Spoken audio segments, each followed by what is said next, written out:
Think back over this past week. How much of what you did was based on the thought of the coming of the Lord? If you're like me, you'll have to admit, not much. I often get so caught up with day-to-day life that I forget the big picture. I forget that Jesus is coming and that I should be living each day in light of that great future event. Hello, this is Lisa Moore from the Christian Kitchen Table with this week's Sip of the Word. In Romans 13, Paul teaches us how to live because of the future return of Jesus Christ. The apostle wants us to understand that we mustn't delay putting his words into action, because Christ's return is coming closer with every passing moment. And presenting our bodies to God as a living sacrifice, not being conformed to this world, being transformed by the renewing of our minds, and living in love are all to be done in light of the time in which we live. Because as Paul warns us, the night is nearly over and the day is almost here.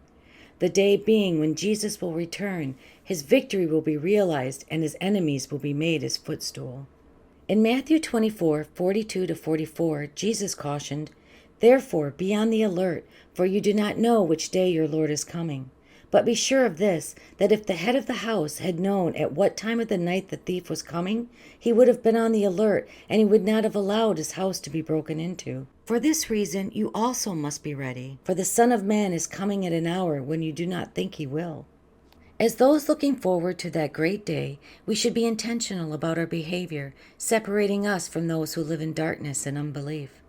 Paul therefore commands us to put aside the seeds of darkness and put on the armor of light.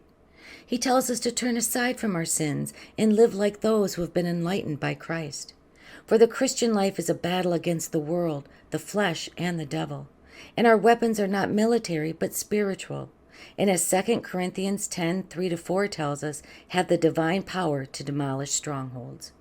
In the reality of the approaching day of the Lord, are you consciously embracing Jesus in such a way that his character is manifested in all that you do and say?